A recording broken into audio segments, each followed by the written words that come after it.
ساری دنیا کو معلوم ہے کہ اس جنگ میں صحیح کون ہے اور غلط کون ہے.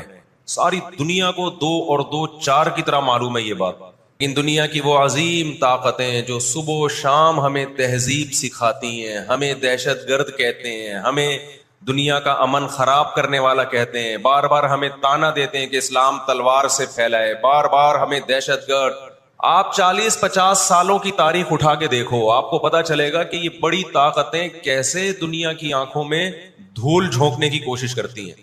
اتنا زبردست طریقے سے جھوٹ بولا جاتا ہے، اتنا زبردست، اور ایسا پروپیگنڈا کیا جاتا ہے کہ لوگ اس جھوٹ کو سچ سمجھنا شروع کر دیتے ہیں. نبی صلی اللہ علیہ وسلم نے فرمایا تمہاری یہود سے لڑائی ہوگی، جہاد ہوگا، یہاں تک کہ کوئی یہودی اگر پتھر کے پیچھے چھپے گا تو پتھر کہے گا کہ اے مسلمان یہ یہودی ہے، اس کو قتل کر دے، یہ میرے پیچھے چھپا ہوا ہے.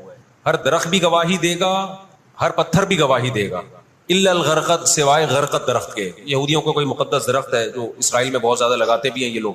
نبی صلی اللہ علیہ وسلم نے جب یہ بات ارشاد فرمائی تو اس وقت مسلمانوں کی یہودیوں سے ایسی کسی لڑائی کا تصور بھی نہیں تھا.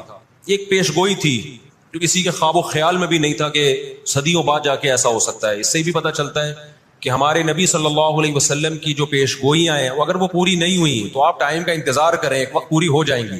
1300 سال تک مسلمانوں کو اس حدیث کا مطلب سمجھ میں نہیں آیا. عملی دنیا میں ایمان تو تھا سب کا کہ اللہ کے نبی نے جو فرمایا برحق ہے، کیونکہ یہودیوں سے میں نے بتایا نا لڑائی ہوئی نہیں ہے. جب مدینہ سے اور جزیرے عرب سے ان کو نکالا گیا، یہ دنیا کے مختلف ملکوں میں جا کے آباد ہو گئے ہیں.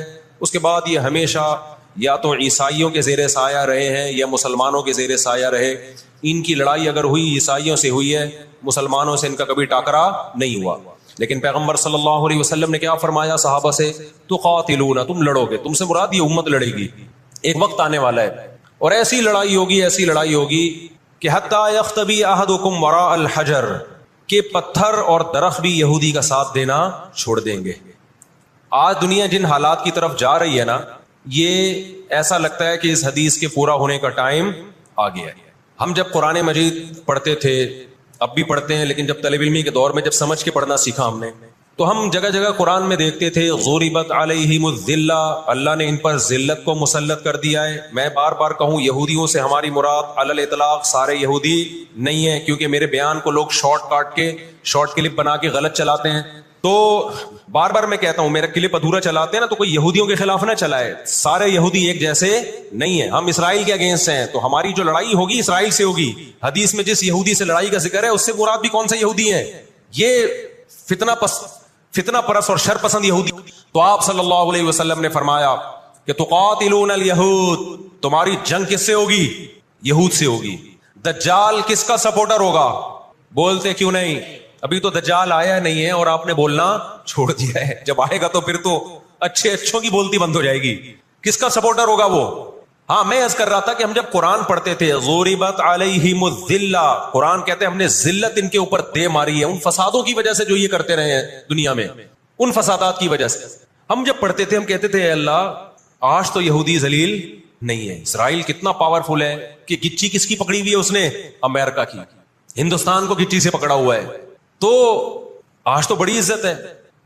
میں نے اپنے استاد سے یہ سوال پوچھا، انہوں نے بڑا معقول جواب دیا اور یہ تفسیر کی کتابوں میں بھی لکھا ہے. دیکھیں آپ یہودیوں کی ہسٹری اٹھا کے دیکھیں نا، ہمیشہ کوئی نہ کوئی ایسا ان پر مسلط ہوا ہے جنہوں نے ان کی شرارتوں کا مزہ ان کو دنیا میں چکھایا ہے. قرآن سے بھی یہ بات ثابت ہے کہ ان کو ان کی شرارتوں کا مزہ، عذاب جو ہے وہ دنیا میں ملتا رہے گا. میں بار بار کہتا ہوں ہٹلر نے بھی ان کو عذاب دیا ہے. ہٹلر سے پہلے بھی اسلامی نہیں بلکہ دنیا کی تاریخ میں بہت سے ہٹلر گزر چکے ہیں جنہوں نے ان کی شرارتوں کے ان کو دنیا میں سزا دی ہے. ہم پھر بھی بتائیں ہم ہٹلر کے حامی نہیں ہیں جو ظلم اس نے کیا، لیکن وہ بھی ان کی شرارتوں سے بیزار تھا. قرآن کہہ رہے ہم نے ان پر ذلت کو دے مارا ہے. دنیا میں بہت دفعہ رسوا ہوئے یہ. اب کیا ہے؟ یہ آخری ذلت ہے یہودیوں کی. آپ کو معلوم ہونا چاہیے جب دنیا میں کسی کو بہت زیادہ ذلیل کیا جاتا ہے نا تو پہلے اس کو عزت دی جاتی ہے. کسی کے گلے میں آپ جوتوں کا ہار پہنا دو، یہ بھی ایک ذلت ہے. اور ایک طریقہ یہ 3 پیس سوٹ ٹائی میں آپ اس کو صدارت کی کرسی پہ بٹھائیں اور پھر آپ اس کو جوتوں کا ہار پہنا دیں. بتاؤ کون سی بڑی ذلت ہے؟ یہ دوسری ذلت پہلی ذلت سے بڑی ہے. پوری دنیا میں مار کھانے کے بعد نا اپنی شرارتوں کی وجہ سے آج اللہ نے ان کو ایک تھوڑی سی حکومت دی ہے. ایک چھوٹا سا کنٹری، آپ اگر اسرائیل کو نقشے میں دیکھیں گے تو کراچی بھی بڑا ہے اسرائیل سے.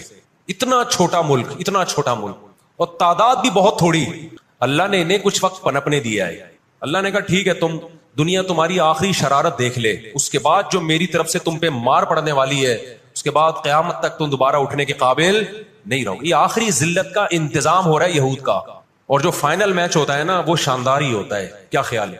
سیمی فائنل میں اتنا لوگ دلچسپی سے نہیں دیکھتے, کوارٹر فائنل میں اتنا دلچسپی سے بولو نہیں دیکھتے جو فائنل میچ دیکھتے ہیں. اللہ نے ان کا ظلم پوری دنیا کے سامنے نمایا. آج جو غزہ پہ جو کچھ ہو رہا ہے پوری دنیا کے سامنے اللہ نے دکھا دیا. اقوام متحدہ کی 60 سے زیادہ قراردادیں ہیں جس کی اسرائیل دھجیاں اڑا چکا ہے. 60 سے زیادہ قراردادیں, 60 سے زیادہ, جس کو اسرائیل نے ماننے سے انکار کیا ہے. یونائٹڈ نیشن کی بات کر رہا ہوں میں. تو اللہ تعالیٰ ان کو تھوڑا سا پنپنے دے رہے ہیں کہ ٹھیک ہے اس دفعہ سیمی فائنل تم جیت لو, فائنل تک تو پہنچو نا تم, اس کے بعد ہوگا کیا. دیکھو آپ نے سنا ہوگا کہ لاتوں کے بت ہاتھوں سے نہیں مانتے. یہ جو اسرائیل جو کچھ کر رہا ہے نا, اس کا اصل حل مجھے بھی پتا ہے. اس کا اصل حل ہے جہاد. اس کا اصل حل کیا ہے؟ جہاد. تو آج بھی رشیا, چائنا وہ اسرائیل کے حق میں نہیں. عین ممکن ہے اللہ مظلوموں کی آواز سے ایسے حالات پیدا کر دے کہ اس جنگ میں براہ راست کون کود پڑے؟ سوویت یونین کود پڑے. اور اگر سوویت یونین اس جنگ میں کود پڑا جس کے پورے چانس لگ رہے ہیں, تو پھر یہ تیسری جنگ عظیم کی طرف معاملہ جائے گا. اور پھر دنیا میں جو تباہی ہوگی نا, تباہی ہوگی وہ میرے اور آپ کے تصور سے بھی زیادہ ہے. کیونکہ اب تلواروں سے یا صرف ہوائی جہازوں سے جنگ نہیں ہوتی, اب سب کے پاس نیوکلیئر ہتھیار ہیں, اب ایٹم بم چلیں گے. آج اگر دنیا انسانیت پہ رحم کھانا چاہتی ہے, آج اگر امریکہ, برطانیہ, جرمنی, فرانس جو دنیا کے لیڈر کہلائے جاتے ہیں, آج اگر یہ چاہتے ہیں کہ انسانیت کو تباہی سے بچائیں, جو اصل ظالم ہے نا یہودی, اس کا ہاتھ روکنا ہے. تو آج اگر یہ اسرائیل کا ہاتھ زبردستی روک لیتے ہیں تو دنیا بڑی تباہی سے بچ جائے گی. اور اگر یہ دنیا اسرائیل کا ہاتھ نہیں روکتی اور اس جنگ کو بند کرنے کی کوشش نہیں کرتی, تو بھائی جو تیسری جنگ کی طرف معاملات جا رہے ہیں اس کے ذمہ دار یہ لوگ ہوں گے جو دنیا میں تہذیب کے ٹھیکیدار ہیں. ہمیں قرآن و سنت میں اس بارے میں کیا ہدایات ملتی ہیں؟ اللہ کہتا ہے میں نے یہود پہ ذلت کو مسلط کر دیا ہے. اس آیت میں اور اس حدیث میں جو میں نے تقاتلون الیہود والی حدیث پڑھی, اس میں مسلمانوں کے لیے خوشخبری ہے کہ اللہ تعالیٰ نے جیسے بنی اسرائیل انتہائی کمزور تھے, فرعون کا ظلم اور بربریت کا شکار تھے. اللہ سورہ قصص میں کہتے ہیں وَنُرِيدُ أَن نَّمُنَّ عَلَى الَّذِينَ اسْتُضْعِفُوا فِي الْأَرْضِ, ہم نے ارادہ کیا کہ زمین میں کمزور ترین لوگوں کو اٹھا کے زمین کا امام بنا دیں گے, طاقتور پہ غالب کر دیں گے. بہت دفعہ ایسا ہوا ہے, کم من فئۃ قلیلۃ غلبت فئۃ کثیرۃ باذن اللہ. اللہ کہتے ہیں دنیا کے نقشوں میں جو غالب ہوتا ہے, جس کی فتح اسباب کی دنیا میں یقینی ہوتی ہے, میں بہت تھوڑی سی جماعت کو طاقتور بنا کے دنیا کا امام بنا دیتا ہوں. ہمیں اللہ کی رحمت سے اور قرآن اور حدیث کی جو بشارتیں مل رہی ہیں اس سے پوری امید ہے کہ انشاءاللہ یہ جو ابھی حالات ہوئے ہیں, انشاءاللہ یہ اسرائیل کی شکست پہ اور یہودیوں کی ہمیشہ کے لیے شکست پہ اس کا نتیجہ نکلے گا انشاءاللہ. اور نبی صلی اللہ علیہ وسلم کی وہ حدیث پوری ہوگی کہ تمہاری جو بڑی جنگ ہوگی, نبی نے کیا فرمایا, اس امت کی ایک جماعت ہمیشہ جہاد کرتی رہے گی. لا یزال طائفۃ من امتی ظاہرین علی الحق, ہر دور میں لڑائی ہوئی ہے, جہاد ہوا ہے. آپ اس ہسٹری اٹھا کے دیکھ, کہیں نہ کہیں جہاد ہمیشہ ہوتا رہا ہے. تو آج بھی ایسا ہوگا. اور بالآخر یہ معاملات اگر بین الاقوامی دنیا نے کنٹرول نہیں کیے تو نبی صلی اللہ علیہ وسلم کی پیش گوئیاں انشاءاللہ بہت جلد پوری ہونے والی ہیں.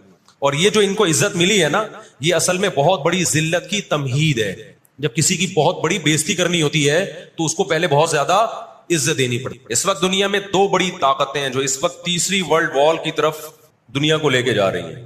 آپ کو پتا ہے پہلی جنگ عظیم میں کتنے لوگ ہلاک ہوئے, دوسری جنگ عظیم میں کتنے لوگ ہلاک ہوئے, اور اب جب تیسری جنگ عظیم ہوگی تو ہلاکتوں کا جو ریشو ہوگا, میں سمجھتا ہوں آدم علیہ السلام کے زمانے سے لے کر اب تک دنیا میں جتنی ہلاکتیں ہوئی ہیں وہ ایک طرف ترازو کے ایک پلڑے میں رکھتے ہیں آپ, اور یہ تیسری جنگ عظیم جو اسرائیل کی وجہ سے ہونے جا رہی ہے اس میں جو ہلاکتیں ہوں گی وہ تمام ریکارڈ توڑ دیں گی. اور اس کا ذمہ دار برطانیہ, امریکہ اور اسرائیل ہوگا, جو دنیا میں سب سے زیادہ تہذیب کے ٹھیکے دار سمجھے جاتے. دنیا میں دو بڑی جنگیں ہو چکی ہیں, ان دونوں بڑی جنگوں میں کہیں بھی کسی مسلمان کا نام بولو نہیں آئے گا, کہیں بھی نہیں آئے گا کہ یہ کسی فلاں مسلم کی وجہ سے ہوئی ہے یہ جنگ.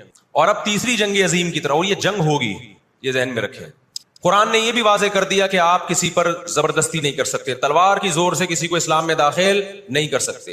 اے اللہ ہم نے ان غیر مسلموں سے سلوک کیسا کرنا ہے یہ بھی قرآن نے بیان کر دیا۔ لا ينهاكم الله عن الذين لم يقاتلوكم في الدين ولم يخرجوكم من دياركم ان تبروهم، 28واں پارہ۔ جو بھی غیر مسلم ہے، چاہے وہ یہودی ہو، چاہے وہ عیسائی ہو، چاہے وہ ہندو ہو، سکھ ہو، بدھسٹ ہو، اللہ فرماتے ہیں اللہ تمہیں ان سے اچھے سلوک سے منع نہیں کر رہا، بلکہ اچھے سلوک کا اللہ تمہیں حکم دے رہا ہے۔ ہمارے نبی صلی اللہ علیہ وسلم جب کوئی یہودی بیمار ہوتا اس کی بھی عیادت کے لیے اسی طرح جایا کرتے تھے جیسے کسی مسلمان کی عیادت کے لیے جاتے۔ ہمارے نبی کی زوجہ ایک یہودی خاندان سے تھیں، وہ اپنے یہودی خاندان کو ہدیے دیا کرتی تھیں۔ ہمارے نبی صلی اللہ علیہ وسلم نے اس عمل سے انہیں منع نہیں کیا۔ ہماری دشمنی یہودیوں سے نہیں ہے، عیسائیوں سے نہیں ہے، ہماری دشمنی ان یہودیوں سے ہے جو اسرائیل کو سپورٹ کر رہے ہیں۔ آپ اگر قرآن اٹھا کے دیکھیں، اللہ تعالیٰ نے اپنے محبوب ترین پیغمبر موسیٰ کلیم اللہ وقربناہ نجیہ، جن کے بارے میں قرآن کہتا ہے وہ پیغمبر جن کو کوہ طور پہ بلا کے میں ان سے سرگوشیاں کیا کرتا تھا، اس پیغمبر کو اللہ نے اس قوم کی طرف بھیجا۔ کس قدر ٹینشن دی یہودیوں نے موسیٰ علیہ السلام کو۔ ہٹلر جو تھا نا دوسری جنگ عظیم میں تو جرمنی گیا ہوں نا، میں نے وہ قبرستان بھی دکھایا تھا یہودیوں کا۔ ہٹلر نے یہودیوں پہ بہت زیادہ ظلم کیا، جو بالکل غلط کیا۔ ہم اس ظلم کو کبھی بھی حوصلہ افزائی نہیں کرتے، دیگوں میں اٹھا کے زندہ ڈال دیا کرتا تھا۔ ہم اس عمل میں ہٹلر کی بالکل بھی حوصلہ افزائی نہیں کرتے، اس عمل کو اپریشیٹ نہیں کرتے۔ لیکن اس نے ایک تاریخی الفاظ کہے تھے، اسے پتا تھا دنیا مجھے برا کہے گی بعد میں کہ لاکھوں یہودی مار دیے میں نے۔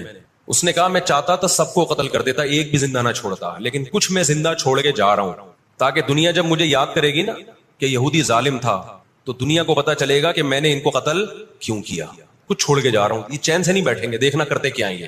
ہٹلر اگر آج زندہ ہوتا، دنیا کہتی کہ تو بندہ ٹھیک نہیں تھا لیکن بات ٹھیک کر کے گیا ہے۔ جیسے مشرف بندہ ٹھیک نہیں تھا لیکن بات، اس نے کہا نا دنیا کس کی زبان مانتی ہے؟ ڈنڈے کی، بات ٹھیک کر کے گیا۔ اور میں آپ لوگوں کو بھی کہتا ہوں، آپ کا گھر بھی ایک چھوٹی سی ریاست ہے، گھر میں آپ کا روب ہوگا تو صحیح چلے گا روب۔ گھر روب نہیں ہے تو بھی دماغ سے نکال دو کہ میں محبت اور امن شانتی کے ساتھ گھر صحیح چلے گا۔ امن شانتی سے ہی چلتا ہے گھر، روب کا ہونا بھی کیا ہے، اس کے بغیر نہیں ہوتا گزارا۔ سمجھتے ہو کہ نہیں؟ تو اللہ نے آدمی کو آدمی اس لیے بنایا ہے کہ اس کا تھوڑا روب رہے گھر کے اندر۔ روب ختم تو گھر سے بڑی مصیبت پھر کوئی نہیں ہے۔ دنیا بھی اسی اصول پہ چلتی ہے۔ قرآن نے ان کے بارے میں کیا کہا؟ ضربت علیہم الذلہ، ہم نے ان پر ذلت کو دے مارا ہے۔ آپ کو پتا ہے کہ یہود کا لفظ اتنی بڑی گالی دنیا کے لیے بن گیا تھا۔ ایران میں بہت زیادہ یہودی ہیں، پتا ہے آپ کو؟ اسرائیل کے بعد سب سے زیادہ یہودی ایران میں ہے، لیکن انہوں نے اپنا نام ایران میں یہود نہیں رجسٹرڈ کروایا، کلیمی رجسٹرڈ کروایا ہوا ہے، موسیٰ کلیم اللہ کی نسبت۔ کیوں؟ ان کو پتا ہے کہ یہود کا لفظ دنیا میں کیا بن چکا ہے؟ گالی۔ شرم آئے گی کسی کو بتاتے ہوئے کہ میں یہودی ہوں، اس لیے ایران میں انہوں نے اپنے آپ کو رجسٹرڈ کس نام سے کروایا ہے؟ کلیمی کہتے ہیں ان کو۔ میں مانتا ہوں سارے یہودی ایسے نہیں ہوتے، میں نے پہلے وضاحت کر دی، ہمیں یہودیوں سے دشمنی نہیں ہے، کیونکہ قرآن جہاں یہودیوں کی برائی بیان کرتا ہے وہاں قرآن یہ بھی کہتا ہے لیسوا سواء، سارے ایک جیسے نہیں ہیں۔ قرآن اعتدال سے بات کرتا ہے، سارے ایک جیسے نہیں ہیں، لیکن جتنا شر اور فساد اس قوم میں ہے قرآن کہتا ہے کہ اتنا دنیا میں کسی اور قوم میں نہیں ہے۔ لَتَجِدَنَّ أَشَدَّ النَّاسِ عَدَاوَةً لِلَّذِينَ آمَنُوا الْيَهُودَ، اللہ کہتے ہیں تو مسلمانوں کا سب سے بڑا دشمن، دنیا کی جتنی قومیں ہیں ان میں سب سے بڑا دشمن کس کو پاؤ گے؟ یہود کو پاؤ گے۔ اس کے بعد مشرکین کو پاؤ گے، اور اسلام کے سب سے زیادہ قریب تم کس کو پاؤ گے؟ نصارہ کو، عیسائیوں کو پاؤ گے۔ آج امریکہ اسرائیل کو غلط کہہ کے بھی کس کا ساتھ دیتا ہے؟ مجھے یاد ہے چند سال پہلے امریکی صدر نے بیان دیا تھا اسرائیل نے یہ غلط کیا ہے، یونائٹڈ نیشن کے لاء کی پابندی نہیں کی ہے، لیکن ہم پھر بھی کس کے ساتھ ہیں؟ پورے الفاظ بتا رہا ہوں میں، پھر بھی ہم کس کے ساتھ ہیں؟ مانتے ہوئے۔ اس کو پتا ہے، وہ اس کی مثال وہ 50-50 میں ایک آیا کرتا تھا نا، 50-50 میں کلپ وائرل ہوا ہے کہ کمنٹری ہو رہی ہے کہ سلیم اللہ بہت اچھا کھیل رہا ہے اور کلیم اللہ تو کھیل ہی نہیں رہا۔ اب لوگ جو کمنٹری کرنے والا ہے اس سے کہہ رہے ہیں بھائی یا تو کھیل ہی نہیں رہا، وہ جو تماشائی تھے وہ چھوڑ کے جانے لگے تو غلط کمنٹری کر رہا ہے۔ اس نے کہا تم جہنم میں چلے جاؤ لیکن کھیل یہی صحیح رہا ہے، بھلے تم جاؤ۔ وہ انہوں نے کہا ہم گھر جا رہے ہیں، انہوں نے کہا تم گھر نہیں، تم جہنم میں جاؤ، لیکن یہی سلیم اللہ بہترین کھیل رہا ہے۔ پھر دکھایا کہ پیچھے بندوق رکھی ہوئی ہے کسی نے۔ تو اس وقت امریکہ کو گچی سے کس نے پکڑا ہوا ہے؟ طاقت امریکہ کے پاس زیادہ ہے، سازشیں کس کے پاس زیادہ ہیں؟ اسرائیل کے پاس۔ معیشت پہ ایسا قبضہ کیا ہوا ہے، گچی سے پکڑا ہوا ہے کہ ہلنا نہیں۔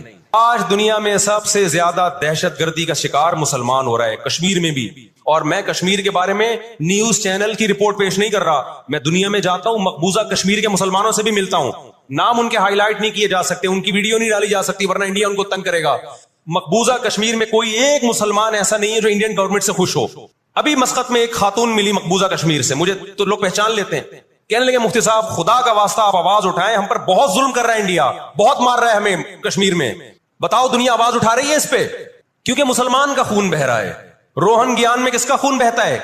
برما میں مسلمان کا خون بہتا ہے۔ فلسطین میں کس کا خون بہ رہا ہے؟ مسلمان کا خون بہ رہا ہے۔ جہاں مسلمان کا خون بہے گا دنیا منہ پہ ٹیپ لگا لیتی ہے۔ جہاں کوئی ایک غیر مسلم، ہماری نظر میں مسلمان کا خون بہے یا غیر مسلم کا، ہم فرق نہیں کرتے، کسی پہ بھی ظلم ہوگا ہم آواز اٹھائیں گے، لیکن دنیا یہ فرق کرتی ہے، لیبل یہ لگاتی ہے کہ انسانیت پہلے مذہب بعد میں، لیکن ان کا ایٹیٹیوڈ بتاتا ہے کہ ان کی نظر میں مذہب پہلے ہے، انسانیت بعد میں ہے۔ دنیا میں سب سے سستا خون مسلمان کا ہو گیا ہے۔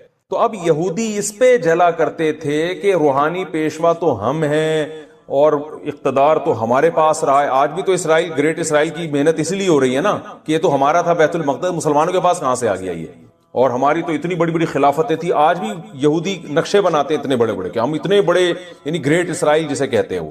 تو اللہ نے قرآن میں جگہ جگہ ان کو بتایا ہے کہ تم پہ اللہ نے جتنی نوازشات کی ہیں، جتنا تمہیں نوازا گیا ہے اتنا دنیا کی کسی قوم کو نہیں نوازا گیا، مگر تم اس کے اہل نہیں تھے، یہ عمل نے بتایا اور تم خود اس پہ گواہ ہو۔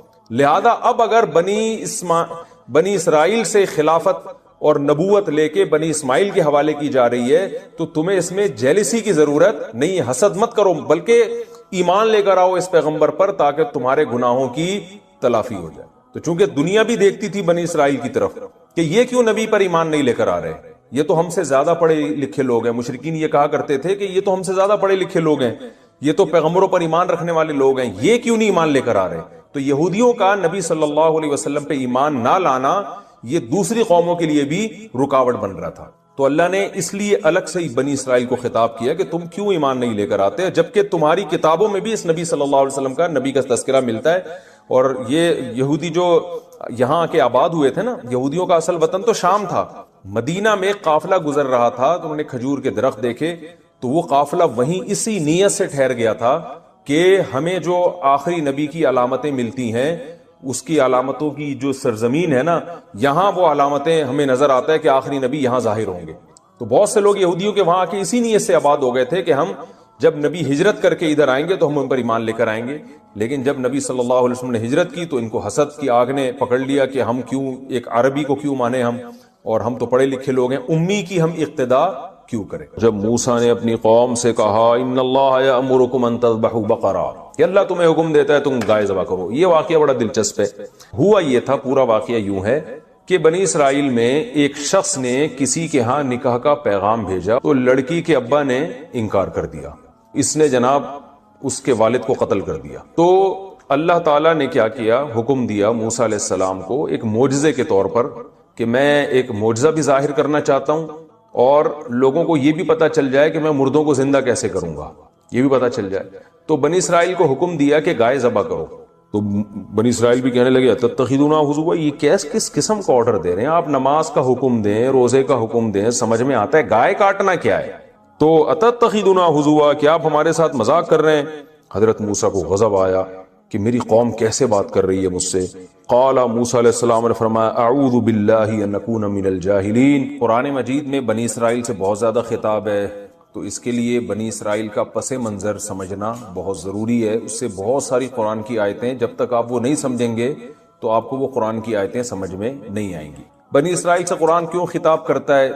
دیکھیے، اسرائیل عبرانی زبان کا لفظ ہے، عبداللہ یعنی اللہ کا بندہ، یہ ترجمہ بنتا ہے اسرائیل کا۔ اللہ تعالیٰ نے حضرت ابراہیم علیہ السلام، جن کا تقریباً 3500 سال پہلے آج سے جن کا زمانہ ہے رسول اللہ صلی اللہ علیہ وسلم میں، اور حضرت ابراہیم علیہ السلام کے زمانے میں جو مورخین ہیں وہ کہتے ہیں تقریباً 2000 سال کا فرق ہے۔ تو رسول اللہ صلی اللہ علیہ وسلم کی بعثت سے 2000 سال پہلے شام کی سرزمین میں، شام میں یہ خوب ذہن میں رکھیے کہ شام میں آج کا شام صرف نہیں ہے، بلکہ فلسطین بھی شام میں داخل تھا، اور بھی بہت سارے ایریاز جو اب شام سے چھین لیے گئے وہ سارے شام میں داخل تھے۔ اس کی مثال ایسے ہے جیسے ہندوستان میں جب نبی صلی اللہ علیہ وسلم کے دور میں ہند کا یا ہندوستان کا ذکر کیا جاتا تھا تو اس میں پاکستان، بنگلہ دیش، برما، یہ سارے کنٹریز، سری لنکا، یہ سب اس میں داخل ہوتے تھے۔ تو احادیث میں شام کے متعلق جو باتیں آئی ہیں تو اس دور کا شام ہے۔ تو ابراہیم علیہ الصلوۃ والسلام بت پرستوں میں پیدا ہوئے، آپ کے والد کا نام تھا آزر۔ اللہ نے آپ کو بہت زیادہ آزمایا، سورہ بقرہ ہی میں ہے وَإِذِ ابْتَلَىٰ إِبْرَاهِيمَ رَبُّهُ بِكَلِمَاتٍ۔ اس وقت کو یاد کرو جب ابراہیم کو ان کے رب نے چند باتوں میں آزمایا، وہ بہت سخت آزمائش والی باتیں تھیں۔ تو اللہ تعالیٰ نے وہ آزمانے میں یہ بھی ہے کہ بچے کو ذبح کرنے کے لیے لٹایا جا رہا ہے، یہ تو بچے کی ولادت کے بعد ہے، اس سے پہلے بھی آزمائشیں ہوئی ہیں، اپنی زوجہ کو ایسی زمین میں چھوڑ کر جا رہے ہیں اللہ کے حکم سے جہاں قحط سے ہلاک ہونے کا خطرہ ہے، اور جو ہے آپ کے والد وہ بتوں کو بیچا کرتے تھے مگر آپ توحید کا نعرہ لگا رہے ہیں۔ آپ یہاں آ جائیں نا سامنے۔ تو ابراہیم علیہ الصلوۃ والسلام کو جب بہت زیادہ اللہ نے آزمایا تو اللہ تعالیٰ نے آپ کو جو دنیا میں ایک نعمت دی، اس نعمت کا قرآن نے ذکر کیا ہے، سورہ بقرہ ہی میں انشاءاللہ وہ آیتیں آگے آئیں گی۔ قال انی جاعلک للناس اماما، اے ابراہیم میں آپ کو لوگوں کے لیے امام بنا رہا ہوں، اور امام بنانے کی صورت کیا ہوگی؟ آپ کی اولاد میں نبوت جاری ہوگی، آپ کو اولاد بھی ملے گی اور اس میں پیغمبر بھی آئیں گے۔ تو ابراہیم علیہ السلام کو جب اللہ نے نعمتیں دیں تو دو بیٹے دیے اس میں، ایک کا نام تھا اسحاق اور ایک کا نام تھا اسماعیل۔ یاد رکھیں یہ لیکچر آپ نے بہت غور سے سننا ہے، اس کو ذہن میں بٹھانا ہے، کیونکہ پیغمبروں کا سلسلہ سارا اسی طرح آپ کی سمجھ میں آئے گا، اور بنی اسرائیل کا کیا تصور ہے اور گریٹ اسرائیل جو آج یہودی جس کی بات کریں، ساری چیزیں آپ کی سمجھ میں اس پس منظر میں جب آپ قرآن کی تلاوت کریں گے نا تو یہ سمجھ میں آئے گا آپ کے۔ تو ابراہیم علیہ السلام کے دو بیٹے تھے، ایک کا نام اسحاق اور ایک کا نام اسماعیل۔ اسحاق حضرت سارہ علیہ السلام کی اولاد میں اور اسماعیل حضرت ہاجرہ علیہ السلام کی اولاد میں۔ اسحاق علیہ السلام ابراہیم علیہ السلام کا جو اصل وطن تھا فلسطین جسے آج کہا جاتا ہے، اس زمانے میں شام کی سرزمین کہا جاتا تھا، یہ ابراہیم علیہ السلام کا اصل وطن تھا۔ یہاں اسحاق علیہ السلام اور ان کی نسل چلی آگے، اور آپ حضرت ہاجرہ کو جو چھوڑ کر گئے وہاں جو جسے مکہ کہا جاتا ہے، بیت اللہ کہا جاتا ہے، وہاں اللہ کا گھر بنایا آپ نے، تو وہاں حضرت اسماعیل علیہ السلام تھے۔ ادھر اسحاق علیہ السلام کی اولاد میں یعقوب علیہ السلام پیدا ہوئے، جن کی بشارت اللہ ابراہیم علیہ السلام کو دے چکے تھے، وَمِن وَرَاءِ اسحاق یعقوب، کہ ابراہیم آپ کی اولاد میں اسحاق پیدا ہوں گے اور اسحاق کے بعد یعقوب، یعنی پوتے کی خوشخبری بھی اللہ نے پہلے ہی دے دی تھی، اور دونوں کو پیغمبر بنانے کا اللہ نے پہلے بتا دیا تھا۔ یعقوب علیہ السلام جو تھے ان کا لقب ہے اسرائیل۔ آگے یعقوب علیہ السلام کی بہت زیادہ نسل پیدا ہوئی، جن میں 11 بیٹے آپ کے قرآن نے تذکرہ کیا ہے، اور جن میں 2 ایک ماں سے تھے اور باقی 9 دوسری والدہ سے تھے۔ یعقوب علیہ السلام کے 11 بیٹوں میں ایک کا نام یوسف جو حضرت یوسف علیہ السلام مشہور نبی، ایک کا نام بنیامین، اور باقی 2 دوسری زوجہ تھے، ان میں سے ایک کا نام یہودا تھا۔ تو اب یعقوب علیہ السلام کے ان بیٹوں کی اولادیں آگے چلی ہیں۔ یہ کیسے ہوئی ہیں؟ فلسطین یہ جو ارض شام ہے، یہاں پر قبلہ تھا، بیت المقدس تھا، تو یہاں ابراہیم علیہ السلام کے جو یعقوب علیہ السلام کے جو بیٹے تھے نا یوسف علیہ السلام، تو بھائیوں نے جیلسی میں یوسف علیہ السلام کو کنویں میں ڈال دیا، جو سورہ یوسف میں انشاءاللہ ہم پڑھیں گے۔ وہ ہوتے ہوتے کنویں سے بالآخر قافلہ آیا، ان کو اٹھا کے لے گیا، اور مصر اس وقت بڑا یعنی ایک ترقی یافتہ ملک سمجھا جاتا تھا، ایک مہذب ایک تہذیب تھی، ایک بہت زبردست اسٹیٹ تھی مصر میں۔ تو مصر کے بازاروں میں آپ فروخت ہوتے ہوتے بادشاہ کے محل میں پہنچ گئے، اور پھر وہ واقعہ قرآن نے بیان کیا، وہاں ترقی کرتے کرتے خوابوں کی تعبیر بتاتے تھے، قحط پڑا مصر میں تو ان کو حل بتایا، اور ان صفات کی بیس پہ آپ کو بالآخر مصر کا بادشاہ بنا دیے۔ جب مصر کا بادشاہ آپ کو بنایا گیا تو یہ جو بنی اسرائیل تھے یہ سارے یعنی یعقوب علیہ السلام بھی وہاں چلے گئے، حضرت یوسف علیہ السلام کی والدہ بھی، لوگ کہتے ہیں وہ والدہ نہیں خالہ تھی، مگر اس کی کوئی دلیل نہیں ہے، وہ والدہ ہی تھی۔ یوسف علیہ السلام کے والد، والدہ اور باقی جتنے بہن بھائی ہیں، کہا جاتا ہے تقریباً یعقوب علیہ السلام کے 90 کے قریب افراد تھے اس وقت، خاندان بہت بڑا خاندان تھا۔ یہ تمام کا تمام موو کر گیا مصر، جو ارض شام کو چھوڑ کر کہاں چلا گیا؟ مصر۔ وہاں سہولتیں تھیں، وہاں بہت کچھ تھا، اور سب سے بڑی بات اپنے بیٹے کی حکومت ہے وہاں پر۔ تو پھر بنی اسرائیل کی نسل وہاں بہت تیزی سے بڑھی ہے۔ تو اس دوران بنی اسرائیل بڑھتے رہے، لیکن چونکہ ظاہر ہے یہ تھے اقلیت میں، اتنے تو نہیں تھے نا کہ مصر کی جو بت پرستوں کی آبادی یا جو مشرکین کی آبادی تھی اس کا تو مقابلہ نہیں کر سکتے تھے.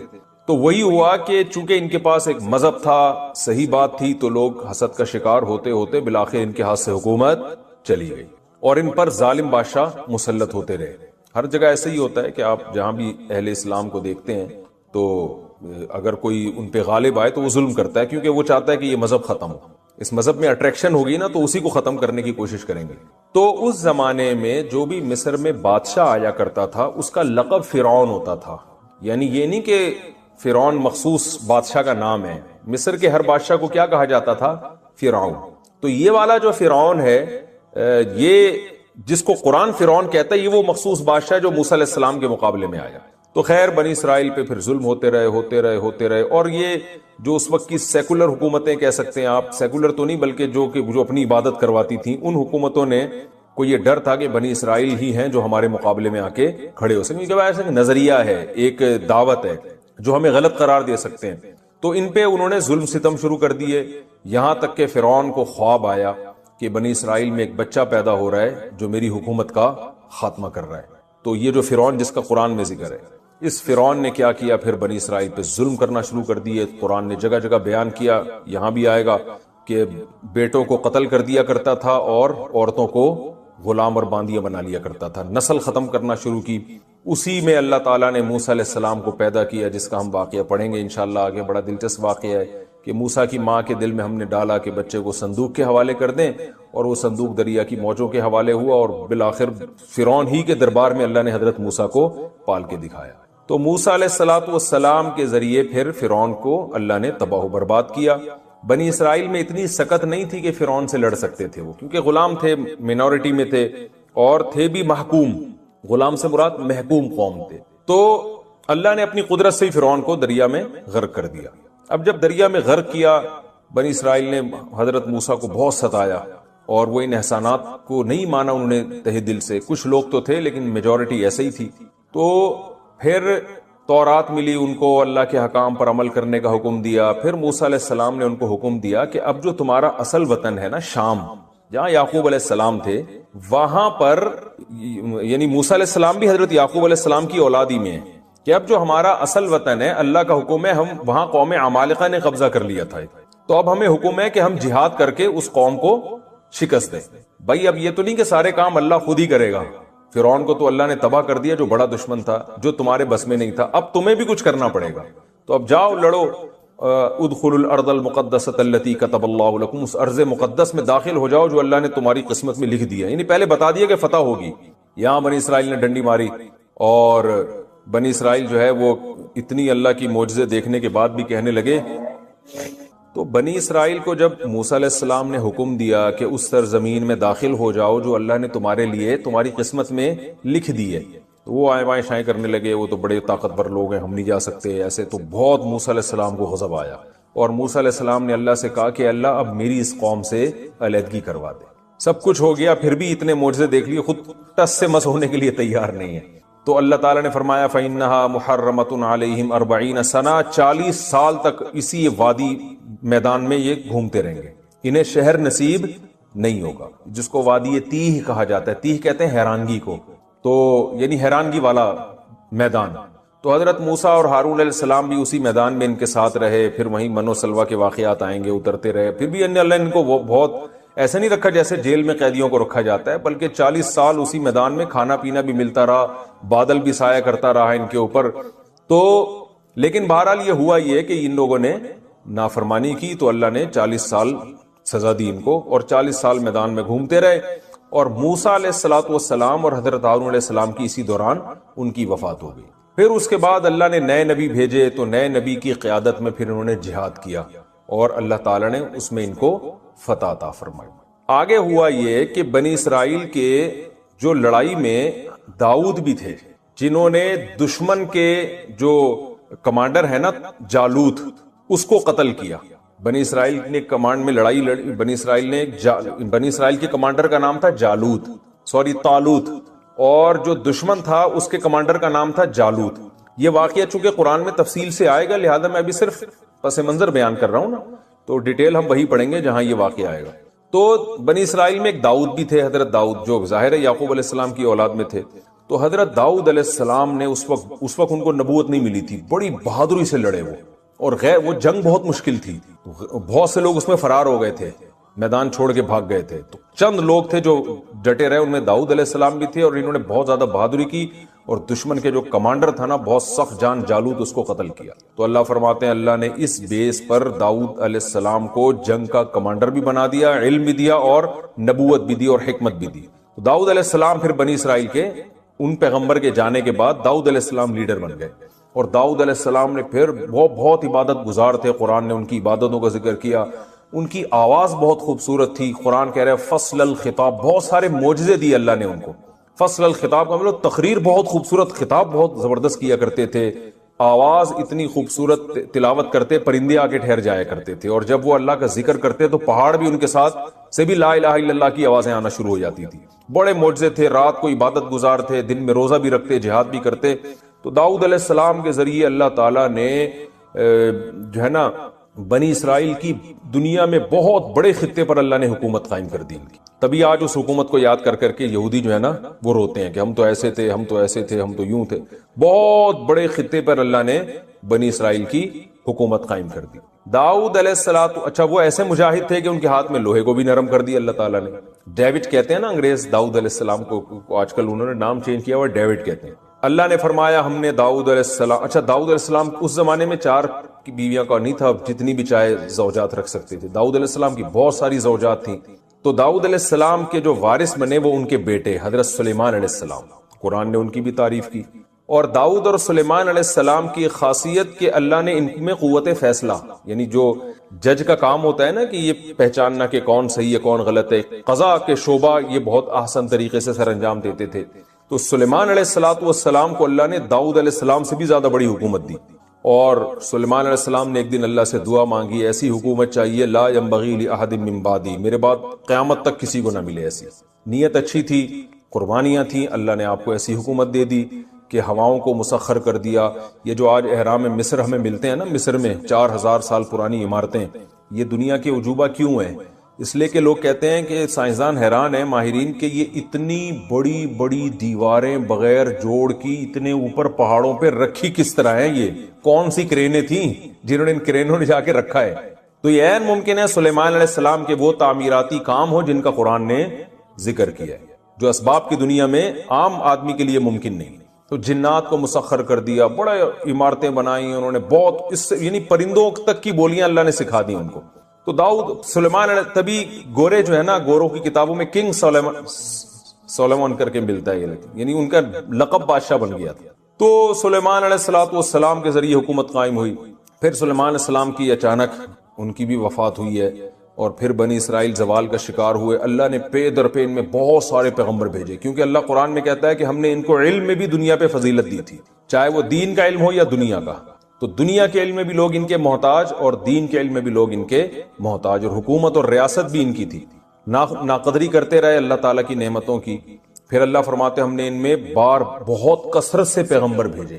اور بالآخر جو آل عمران تھے، حضرت عمران بھی بنی اسرائیل کے ایک بزرگ گزرے، ان کی اولاد میں اللہ نے پیغمبر بھیجے، اور انہوں نے منت مانی ان کی زوجہ نے کہ اللہ میرے پیٹ میں جو بچہ ہے اگر پیدا ہوا تو میں مسجد اقصیٰ کی خدمت کے لیے وقف کر دوں گی. تو وہ بیٹے کے بجائے بیٹی پیدا ہوگی، حضرت مریم. تو حضرت مریم کے خالو تھے زکریا علیہ السلام. زکریا علیہ السلام بھی بنی اسرائیل کے آخری نبیوں میں سے ایک نبی ہیں. زکریا علیہ السلام نے بڑھاپے میں اللہ سے اولاد مانگی، ان کو ملے یحییٰ علیہ السلام. تو یہ نسب آپ کو اس طرح سے یاد رہنا چاہیے کہ سب سے پہلے ابراہیم، پھر یعقوب علیہ السلام. اچھا ادھر جو مکہ میں اسماعیل علیہ السلام ہے، ابھی ہم ان کا تذکرہ نہیں کرتے. یہاں سے ابراہیم علیہ السلام کے بیٹے اسحاق علیہ السلام، یعقوب علیہ السلام کے بیٹے یوسف علیہ السلام، پھر ان کی اولاد، انہی کے بھائیوں میں ایک یہودا بھی تھا.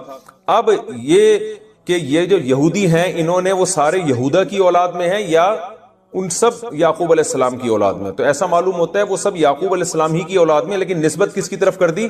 ایک بیٹے کی طرف. قبیلہ ایک بیٹے سے بھی نام لے لیا جاتا ہے نا، تو یہ یہودا کی طرف نسبت کر کے ان کو یہودی کہا جاتا ہے.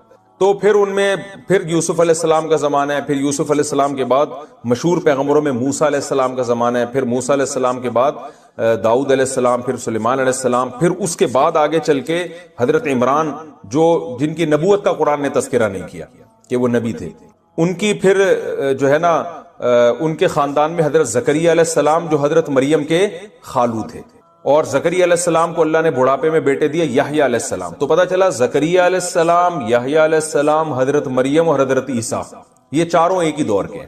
ٹھیک ہے نا.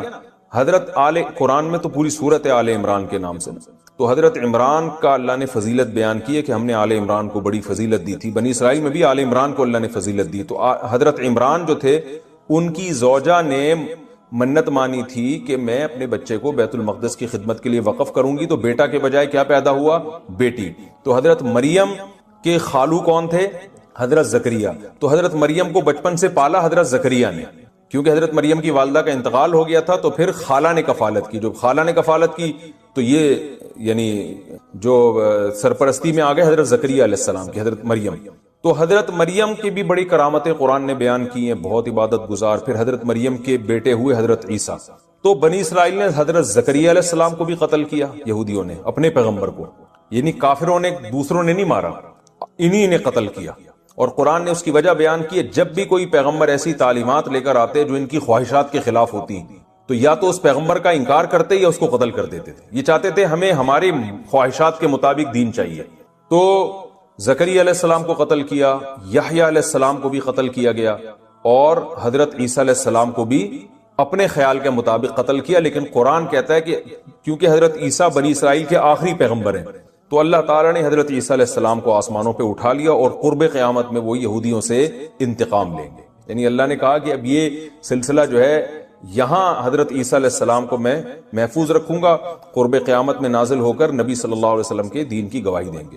ادھر دوسری طرف جب حضرت یعنی یہودیوں کی بدماشیاں بہت بڑھ گئیں، پیغمبروں کی ناقدری، تو اللہ تعالیٰ نے یہ روحانی سلسلہ جو حضرت ابراہیم کی ایک اولاد سے چلا آ رہا تھا، اسحاق، وہاں سے بند کر کے کہاں سے شروع کیا؟ حضرت اسماعیل. حضرت اسماعیل کی اولاد میں کوئی نبی نہیں گزرا.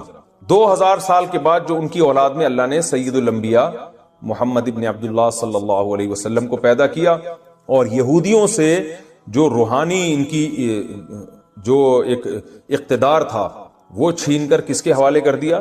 بنی اسماعیل کے حوالے. تو بنی اسرائیل کے بجائے یہ کہاں ٹرانسفر ہو گیا؟ بنی اسماعیل. اور اللہ نے ایک ہی پیغمبر ایسے بھیجے جو تمام پیغمبروں کے سردار. تو اللہ نے دونوں کو نوازا، اسحاق علیہ السلام کو بھی، اسماعیل علیہ السلام کو بھی. اسحاق علیہ السلام کو کوانٹٹی کے اعتبار سے نوازا گیا کہ ان کی اولاد میں زیادہ پیغمبر پیدا ہوئے، اور اسماعیل علیہ السلام کو کوالٹی کے اعتبار سے نوازا گیا کہ ایک ہی پیغمبر ہے مگر وہ تمام پیغمبروں کے سردار ہیں. تو اب یہودی اس پہ جلا کرتے تھے کہ روحانی پیشوا تو ہم ہیں اور اقتدار تو ہمارے پاس رہا ہے. آج بھی تو اسرائیل، گریٹ اسرائیل کی محنت اس لیے ہو رہی ہے نا کہ یہ تو ہمارا تھا بیت المقدس، مسلمانوں کے پاس کہاں سے آ گیا یہ؟ اور ہماری تو اتنی بڑی بڑی خلافتیں تھی. آج بھی یہودی نقشے بناتے ہیں اتنے بڑے بڑے کہ ہم اتنے بڑے، یعنی گریٹ اسرائیل جسے کہتے ہیں وہ. تو اللہ نے قرآن میں جگہ جگہ ان کو بتایا ہے کہ تم پہ اللہ نے جتنی نوازشات کی ہیں، جتنا تمہیں نوازا گیا ہے، اتنا دنیا کی کسی قوم کو نہیں نوازا گیا، مگر تم اس کے اہل نہیں تھے. یہ عمل نے بتایا اور تم خود اس پہ گواہ.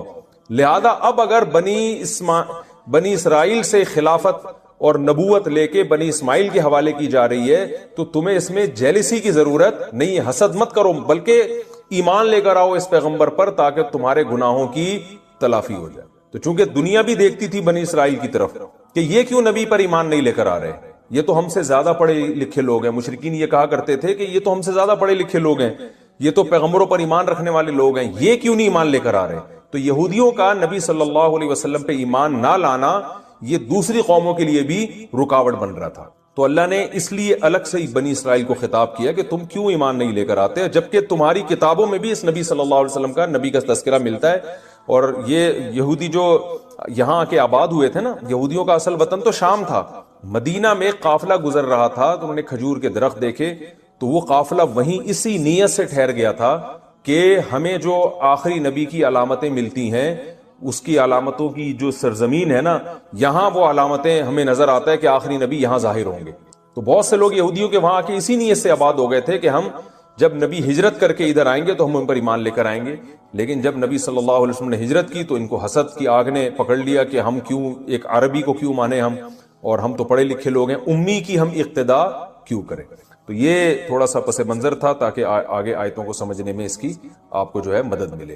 وَإِذْ قَالَ مُوسَىٰ لِقَوْمِهِ، اور اس وقت کو یاد کرو جب موسیٰ نے اپنی قوم سے کہا ان اللہ یأمرکم ان تذبحوا بقرہ، کہ اللہ تمہیں حکم دیتا ہے تم گائے ذبح کرو۔ یہ واقعہ بڑا دلچسپ ہے۔ ہوا یہ تھا، پورا واقعہ یوں ہے کہ بنی اسرائیل میں ایک شخص نے کسی کے ہاں نکاح کا پیغام بھیجا، اس کو ایک آدمی کی بیٹی سے عشق ہو گیا، محبت ہو گئی، نکاح کا پیغام بھیجا تو لڑکی کے ابا نے انکار کر دیا۔ جب انکار کیا تو اس نے غیرت تو نہیں کہنی چاہیے، بے غیرتی کہنی چاہیے اس کو، اس نے جناب اس کے والد کو قتل کر دیا، اور یہ چپکے سے قتل کیا۔ اب وہ قوم کا ایک اچھا آدمی تھا، معزز آدمی تھا، پتہ ہی نہیں چل رہا اس کا قاتل کدھر ہے، تو بڑے پھڈے شروع ہو گئے۔ تو اللہ تعالیٰ نے کیا کیا، حکم دیا موسیٰ علیہ السلام کو ایک معجزے کے طور پر کہ میں ایک معجزہ بھی ظاہر کرنا چاہتا ہوں، اور لوگوں کو یہ بھی پتہ چل جائے کہ میں مردوں کو زندہ کیسے کروں گا، یہ بھی پتہ چل جائے۔ تو بنی اسرائیل کو حکم دیا کہ گائے ذبح کرو، اور گائے جب ذبح ہوگی تو اس گائے کے اس ایک حصے کو نا، گوشت کا ایک ٹکڑا اٹھا کے جو مقتول ہے، جس کا قتل ہوا ہے، اس کو مارا جائے گا۔ تو اللہ اپنی قدرت سے اس مقتول کو زندہ کر دے گا، اور مقتول خود اٹھ کے قاتل کا نام بتائے گا۔ تو یہ ایک بڑا، یعنی ظاہر ہے موسیٰ علیہ السلام کا ایک معجزہ ظاہر کرنا تھا، اور اس میں بڑا مقصد یہ بھی تھا کہ اللہ بنی اسرائیل کو کھلی آنکھوں یہ دکھانا چاہتے تھے کہ دیکھو میں مردوں کو زندہ کر سکتا ہوں، ورنہ گائے کا گوشت مردے پہ لگاؤ تو اس میں کیا اس میں کون سا کوئی سائنٹیفک کوئی لاجیکل بات ہے کہ جس سے مردہ زندہ ہو، کوئی اس کی سائنٹیفک لاجک تو نہیں ہے، اللہ اپنی قدرت سے کرے گا۔ اور گائے یہ کرنے کی ضرورت کیا تھی کہ گائے ذبح کرو اور گائے کا گوشت قاتل کے لگاؤ؟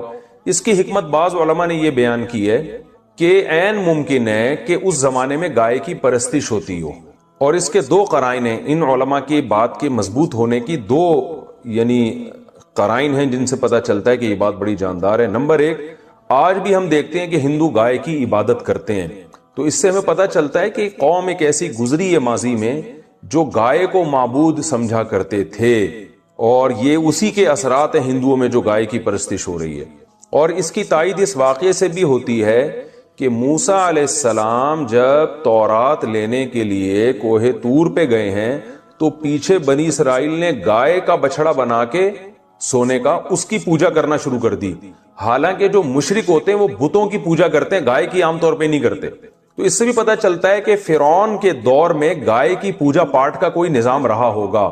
تو اللہ تعالیٰ کا عین ممکن ہے کہ یہ حکمت ہو اس میں کہ یہ چونکہ ایسی قوم میں رہے ہیں جہاں گائے کو مقدس سمجھا جاتا ہے، تو ان کے دل میں توحید کو راسخ کرنے کے لیے ان سے گائے ذبح کروائی جائے، کیونکہ عملی طور پر تو یہ ایک خدا کے قائل ہو گئے ہیں کہ ایک اللہ ہے، ہم اللہ کے سوا کسی کو نہیں مانتے۔ لیکن آپ خود سوچیں نا، جب کوئی جیسے کوئی ہندو ہمیشہ گائے کی عبادت کرتا رہا ہو، اب اگر وہ اسلام قبول بھی کرے گا تو اس کے لاشعور میں گائے کا کچھ نہ کچھ تقدس بیٹھ جائے گا، اور اب اس سے آپ بکری ذبح کرنے کا کہیں کر دے گا وہ، اور اس سے آپ کہیں کہ اونٹ نہر کرو کر دے گا، لیکن جب گائے پہ چھری پھیرنے کی بات آئے گی تو سوچیں کہ ساری زندگی جس کی عبادت کی ہو تو چھری پھیرتے ہوئے تھوڑا سا وہ ڈرے گا، ایک لاشعور میں ہوتا ہے انسان کے۔ تو اللہ تعالیٰ نے عین ممکن ہے، میں عین ممکن اس لیے کہہ رہا ہوں کہ یہ کوئی اس بارے میں صحیح حدیث موجود نہیں ہے ہمارے پاس، لیکن علماء کا قول ہے جس کی تائید ہوتی ہے ان چیزوں سے جو میں آپ کے سامنے پیش کر رہا ہوں۔ تو عین ممکن ہے کہ اللہ تعالیٰ نے ان کے دلوں سے گائے کی جو معبود ہونے کا تصور ہے اس کو بالکل کھرچ کے نکالنے کے لیے کہ بھئی گائے بالکل ایسے ہی ایک جانور ہے جیسے بکری ہے، جیسے دمبا ہے، جب چاہتے ہو کاٹ کے کھا جاتے ہو، تو یہ بھی ایک ایسا جانور ہے، دودھ لو، جب دودھ دینا ختم کر دے کاٹ کے کھا جاؤ اس کو۔ ویسے کسی کو اپنی گائے سے محبت ہو جائے تو ایک الگ بات ہے، وہ اس میں نہ کاٹ کے کھائے۔ ویسے جب ہم جانور پالتے ہیں محبت ہو جاتی ہے تو وہ تو بلی سے بھی ہو سکتی ہے، کتے سے بھی ہو جاتی ہے لوگوں کو، اور بکری سے بھی ہو جاتی ہے، اس میں گائے کی تو کوئی خاصیت نہیں ہے نا، تو وہ ایک الگ بات ہے۔ لیکن نارملی گائے کو مقدس سمجھ کے نہ کاٹنا یہ اسلام کی تعلیمات کے بالکل خلافی ہے، اس میں شرک کا شائبہ ہے۔ تو اس لیے بنی اسرائیل سے حکم دیا گیا گائے کاٹو، گائے جب کاٹو گے تو ان کے دل میں گائے کا تقدس نکلے گا، تو عین ممکن ہے۔ تو اب یہاں سے یہ بات شروع ہو رہی ہے، اللہ نے فرمایا وَإِذْ قَالَ مُوسَىٰ لِقَوْمِهِ، اس وقت کو یاد کرو جب موسیٰ نے اپنی قوم سے کہا کہ اللہ تمہیں حکم دیتے ہیں کہ تم ایک گائے ذبح کرو، تو اب ایک دم نا، چونکہ شرک سے مانوس ہو چکے تھے، گائے کو بچڑا بنا کے عبادت بھی کر چکے تھے، اور فرعونیوں میں بھی ایسے گائے کی عبادت کرنے والے لوگ ہوں گے، ان کے ساتھ رہ رہ کے کچھ نہ کچھ تقدس آ گیا تھا گائے کا. تو ایک دم ان کو دماغ میں خیال آیا اور کہنے لگے اے موسیٰ اتتخذونہ ہزوا، کہ آپ ہمارے ساتھ مزاح کر رہے ہیں، کیسی عجیب عجیب باتوں کا آپ ہمیں آرڈر دے رہے ہیں. حالانکہ جو پیغمبر کو مانتا ہے وہ پیغمبر کے حکم کے آگے چونو چرا نہیں کرتا. یہ بالکل اس سے ہمیں یہ بھی پتہ چلتا ہے. دیکھیں اللہ نے ہمیں بھی بقرعید کے دن گائے بکرے کاٹنے کا حکم دیا، تو صحابہ کرام کو جب رسول اللہ صلی اللہ علیہ وسلم نے بقرعید کے دن جانور کاٹنے کا حکم دیا، انہوں نے یہ لفظ نہیں کہا کہ یا رسول اللہ کیسی بات کا حکم دے رہے ہیں آپ، بلکہ فوراً بڑھ چڑھ کے انہوں نے قربانی کرنا شروع کر دی. تو یہ فرق تھا صحابہ میں اور بنی اسرائیل میں. تو بنی اسرائیل بھی کہنے لگے اتتخذونہ ہزوا، یہ کس قسم کا آرڈر دے رہے ہیں آپ؟ نماز کا حکم دیں، روزے کا حکم دیں، سمجھ میں آتا ہے، گائے کاٹنا کیا ہے؟ تو اتتخذونہ ہزوا، کیا آپ ہمارے ساتھ مذاق کر رہے ہیں؟ حضرت موسیٰ کو غضب آیا کہ میری قوم کیسے بات کر رہی ہے مجھ سے. قال موسیٰ علیہ السلام نے فرمایا اعوذ باللہ ان اکون من الجاہلین، میں اللہ کی پناہ مانگتا ہوں اس چیز سے کہ میں جہالت والی بات کروں. میں پیغمبر ہو کے تمہیں آرڈر دے رہا ہوں اور اس میں سنجیدہ نہ ہوں، یہ کیسے ہو سکتا ہے؟ اب بنی اسرائیل کو یقین آ گیا بھائی یہ تو واقعی آرڈر ہے. قالوا، تو بنی اسرائیل کہنے لگے، اب لیت و لعل سے کام لینے لگے. جب انسان نے کسی حکم کو پورا نہیں کرنا ہوتا نا تو وہ 100 سوالات آگے شروع کر دیتا ہے. وہ سوالات شروع کر دیے کیونکہ تکلیف ہو رہی تھی گائے کاٹتے ہوئے. تو کہنے لگے ادعو لنا ربک، اپنے رب سے پوچھئے، یبین لنا، ہمیں بتائے، ما ہی، کون سی گائے؟ بھائی گایوں کی تو درجنوں قسمیں ہیں. حالانکہ عقل مندی کا تقاضا یہ تھا، حدیث میں آتا ہے اگر بنی اسرائیل اتنے سوالات نہ پوچھتے نا تو جو گائے کاٹ دیتے اللہ قبول کر لیتا، جو مل جاتی کاٹ دیتے. خود پوچھ کے اپنے اوپر پابندیاں. ما ہی، کیڑی گائے؟ قال انه يقول انها بقرة، جب آپ پابندیاں لگوائیں گے تو پھر اللہ بھی لگائے گا پابندی آپ کے اوپر.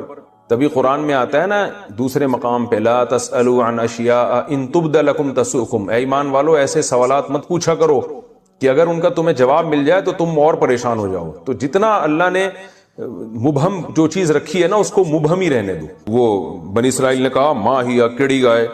قال انه يقول انها بقرة لا فارض ولا بکر، وہ نہ تو معمر گائے ہو نہ بالکل بچی ہو، درمیانی ایج کی گائے ہونی چاہیے، بالکل درمیان میں. فافعلوا ما تؤمرون، اور پھر حضرت موسیٰ نے ان سے کہہ دیا اب جو تمہیں حکم دیا جا رہا ہے کر گزرو، مزید سوالات نہ پوچھو، بس درمیانی عمر کی گائے کاٹ دو.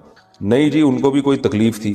قال ادع لنا ربک، اللہ سے پوچھئے، یبین لنا، ہمیں بتائے وہ، ما لونہا، کلر کیسا ہونا چاہیے؟ گائے تو کالی بھی ہوتی ہے، سفید بھی ہوتی ہے، لال بھی ہوتی ہے، کلر ذرا ڈیفائن ہو جائے تو ذرا ہمیں ذرا تسلی ہو جائے گی.